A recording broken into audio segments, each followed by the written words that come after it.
नमस्कार मंडळी, मी तुमचा लाडका मित्र भरत विजय चव्हाण आणि मी तुम्हा सर्वांचं माझ्या युट्यूब चॅनलमध्ये स्वागत करत आहे. मंडळी, 14 जून 2024 ला रिलीज झाले होते दोन मराठी सिनेमे.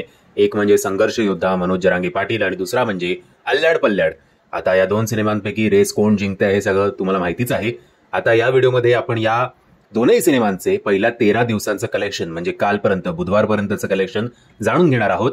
आज गुरुवारी 27 जून 2024 ला रिलीज झालेला आहे प्रभास, अमिताभ बच्चन, दीपिका पादुकोण आणि कमल हसन स्टारर एक मेगा पॅन इंडियन सिनेमा ज्याचं नाव आहे कल्की 2898 AD.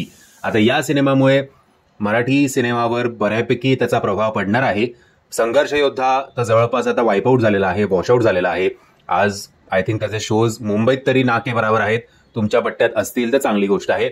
आनंदाची गोष्ट अशी आहे की अल्लड पल्लडचे अजून सुद्धा काही काही ठिकाणी एक असे ना, काही काही ठिकाणी दोन तर काही काही ठिकाणी 3 शोज अजूनही मुंबईसारख्या शहरात आहेत.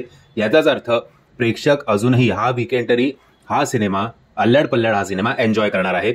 आणि ही चांगली गोष्ट आहे की एक मोठा पॅन इंडियन सिनेमा येऊन सुद्धा आपला मराठी सिनेमा आपल्या प्रेक्षकांच्या प्रतिसादामुळे फार काही अफेक्ट होत नाहीये. एनिवेज, आता पहिल्या 13 दिवसांचं म्हणजेच बुधवारपर्यंतचं कलेक्शन या दोन्ही सिनेमांचं जाणून घेऊया. हे कलेक्शन ऐकण्याआधी एक जेंटल रिमाइंडर आहे की हे जे काही आकडे असतील ते अगदी तंतोतंत खरे असतीलच असं नाही, कारण मराठी सिनेमाला कुठल्याही प्रकारचा ट्रेड अॅनालिस्ट नसतो. सो मी जे म्हणतोय ते अगदी खरं आहे असं मी काही क्लेम करत नाहीये.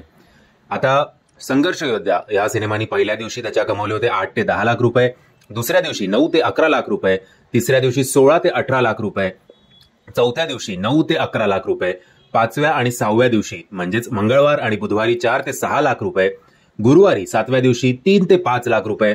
आता 8वा दिवस म्हणजेच दुसरा आठवडा सुरू झाला आहे सेकंड फ्रायडे या सिनेमाचा. सेकंड फ्रायडे असो, सेकंड सॅटर्डे असो, म्हणजेच 8व्या आणि 9व्या दिवशी या सिनेमाने कमवलेले आहेत साधारणपणे 2 ते 3 लाख रुपये. रविवारी 10व्या दिवशी 3 ते 4 लाख रुपये आणि सोमवार, मंगळवार, बुधवार म्हणजेच दिवस 11, 12, 13 जेमतेम 1 लाख रुपयांच्या आसपास या सिनेमाने कमाई केलेली आहे. सो ओव्हरऑल असं आपण धरून चालूया विविध वेबसाईट्सनुसार की 70-72 लाख या सिनेमाने कमवलेले आहेत. पण आपण जरा जास्तच पकडू की बाबा मे बी 80-85 लाख या सिनेमाने कमवलेले असतील.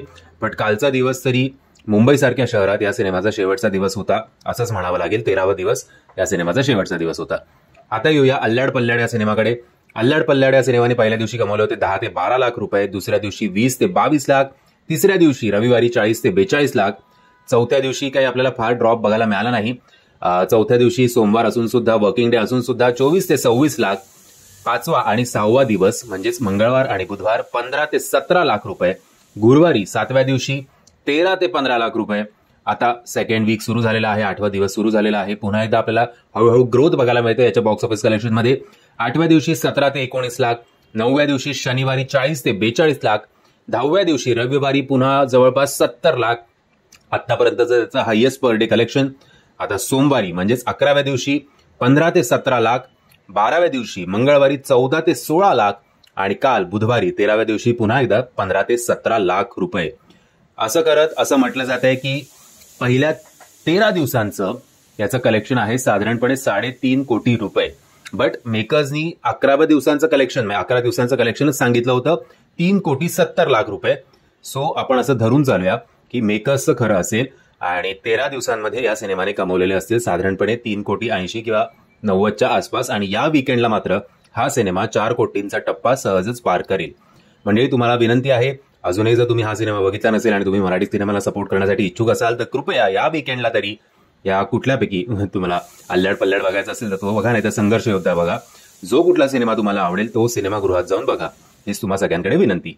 मी आशा करतो, एकतर तुम्हाला सॉरी या शिट्यांचा आवाज डिस्टर्ब होत असेल त्याचे माफी. मी आशा करतो तुम्हाला हा व्हिडिओ आवडला असेल. जर तुम्हाला हा व्हिडिओ आवडला असेल तर प्लीज या व्हिडिओला लाईक, शेअर आणि चॅनलला सबस्क्राईब करायला विसरू नका. जय हिंद, जय महाराष्ट्र.